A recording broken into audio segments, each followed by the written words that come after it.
말론 제 38번째 시간입니다. 오늘 말씀의 제목은 바다에서 나온 둘째 짐승. 바다에서 나온 둘째 짐승이라는 말씀이 제목이 됩니다. 자, 다니엘서에 나오는 7장에 나오는 바다에서 나오는 큰 짐승 4마리가 있는데 그 4마리의 첫 번째 짐승은 그 사자 같은데 독수리 2날개가 있었다고 했습니다. 그래서 다니엘 2장에 있는 신상의 예언과 병행구조로 되어 있기 때문에 바로 신상의 우상의 그 머리에 해당하는 금머리에 해당하는 바로 바벨론이었다라고 했습니다. 그 이후 바벨론을 무너뜨리고 메대와 바사 두 나라가 연합한 군대가 바로 벨사살 왕, 바벨론의 벨사살 왕 때 바로 전멸시켜 버렸죠.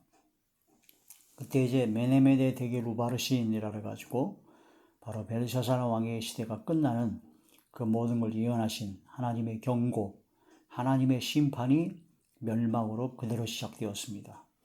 그래서 그 이후에 생긴 나라가 메대와 바사의 연합군.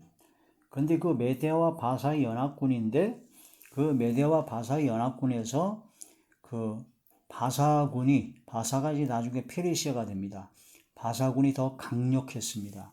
그게 나중에 메대를 복속시켜서 메대와 바사가 바로 페르시아로 통합이 됩니다. 그래서 그 통합된 그 페르시아가 또한 그 바벨론 제국을 완전히 집어삼켰고 그 이후에 그 주변 나라인 바로 애굽, 이집트를 또 집어삼켰고 그 다음에 리디아, 그래서 시리아 제국, 리디아 그 제국도 역시 집어삼켜서 무려 3개의 제국을 3개의 나라를 완전히 점령해버린 그런 나라가 바로 페르시아다. 그래서 바다에서 나오는 둘째 짐승은 바로 곰 같은데 그 입에 그 입 사이에 갈빗대 3개가 있고 3대가 있고 그리고 몸 한쪽을 들어가지고 있었다. 그래서 수많은 고기를 먹으라 하는 것처럼 그 곰으로 비유된 그 바로 둘째 짐승, 바로 페르시아를 상징하고 있다라는 그런 말씀이 됩니다. 자, 다니엘 제 7장 5절의 말씀이죠. 다른 짐승 곧 둘째는 곰과 같은데 그것이 몸 한쪽을 들었고 그 입의 입 사이에는 3 갈빗대가 물렸는데 그것에게 말하는 자들이 있어 이르기를 일어나서 많은 고기를 먹으라 하였더라. 그래서 이 말씀의 예언대로 바로 페르시아 제국이 몸 한쪽이 들려서 한쪽으로 쏠렸다는 거죠. 심히 쏠렸다는 것으로서 메디와 바사가 페르시아로 통합이 되어버리고 그 입의 입 사이에 3 갈빗대가 물렸다라는 것을 통해서 바벨론, 애굽, 리디아 이 3개 나라를 완전히 점령해 버렸습니다. 그게 바로 바다에서 나온 둘째 짐승, 바로 페르시아. 이 말씀의 그 예언대로 그대로 다 이루어졌습니다. 그건 뭐 역사적 사실이기 때문에 다른 이견이 있을 수가 없습니다. 이게 이 다니엘이 이 예언을 받을 때는 벨사살 왕 때 바벨론 말기에 받았기 때문에 실제로 다니엘은 이 말씀의 예언이 이루어진 것을 전혀 모르고 그냥 받은 겁니다. 그런데 우리들은 이미 지나간 역사이기 때문에 그 성경 예언의 말씀이 그대로 한치의 오차도 없이 그대로 이루어졌다는 것을 아주 정확하게 알 수가 있는 것입니다. 세상 모든 정감록이니 노스트라다무스 어쩌고 저쩌고해서 그런 예언서가 있는데 그 예언서에서 한두 가지만 맞아도 난리가 납니다. 난리가 나가지고 어쩌다 저쩌다 하는데 성경 말씀은요, 지금까지 나온 성경 말씀이 그 모든 예언은 단 하나도 이루어지지 않은 것이 없습니다. 과거의 모든 예언의 말씀은 다 이루어졌고 역사를 통해서 다 증명이 됐고 지금 현재도 이루어지고 있고 장차 될 일, 마지막 때 되어질 그런 모든 역사가 기다리고 있는데 그것도 역시 반드시 이루어질 것입니다. 왜냐? 천지와 만물과 우주의 모든 걸 창조하시고 역사하시고 섭리하시고 주관하시는 온 인류의 역사의 모든 것을 주관하시고 통치하시는 분은 바로 하나님이시기 때문입니다. 하나님께서 나를 세우기도 하시고 나를 무너뜨리기도 하시고 모든 것은 하나님의 뜻, 하나님의 통치하심에 따라서 모든 것이 이루어집니다. 전 세계의 모든 것들이 그런 것처럼 우리 인생의 모든 것도 역시 하나님께서 주관하시죠. 사람이 마음으로 어떤 걸 계획할지라도 그 모든 걸음을 인도하시고 이루시는 것은 하나님이십니다.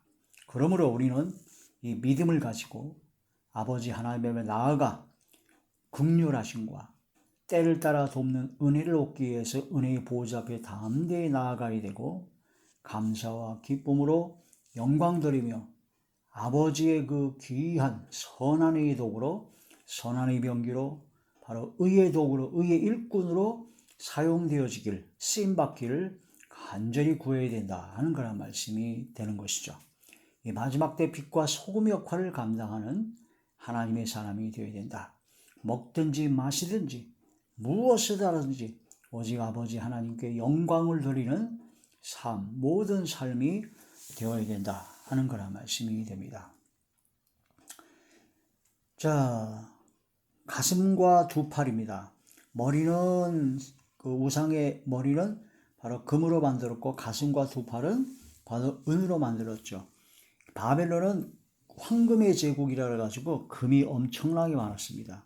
그래서 느부갓네살 왕이 결국은 그 꿈에서 본 그 우상을 아예 순금으로 완전히 크게 만들어가지고 그걸 섬기게 했던 것을 볼 수가 있죠. 그런데 두 번째 나라인 바로 페르시아 제국은 은의 나라입니다. 그래서 페르시아 제국은 은이 엄청나게 많이 난 나라여서 세계 최초로 은을 바로 은으로 세금을 걷고 은으로 매매 수단을 사용했던 나라가 바로 은의 나라, 바로 페르시아였다. 그래서 그 모든 제국의 나라의 그 특성에 따라서 하나님께서는 정확하게 그 모든 것을 예언하고 계셨습니다. 자,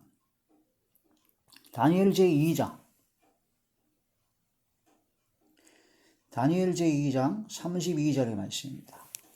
그 우상의 머리는 순금이요 가슴과 두 팔은 은이요 가슴과 두 팔, 양쪽 두 팔은 메대와 바사 두 나라가 연합한 것으로 나오죠. 가슴과 두 팔은 은이요 배와 넓적다리는 노시요 그 다음에 종아리는 쇠요 그 발은 얼마는 쇠요 얼마는 진흙이었나이다. 이게 바로 마지막 때 바벨론부터 시작한 모든 역사의 그런 모든 것을 한눈에 시청각으로 정확하게 보여주시는 말씀이다. 그것을 볼 수가 있습니다. 다니엘 제2장 39절의 말씀입니다.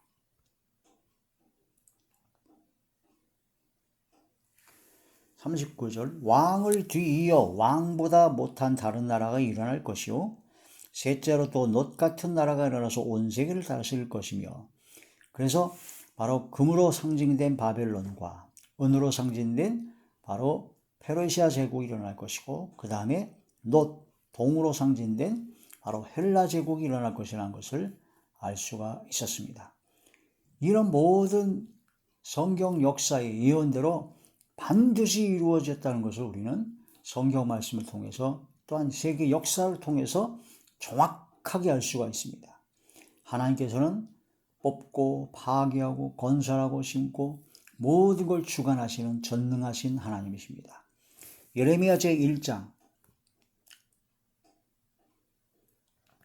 예레미야 제1장 10절의 말씀입니다.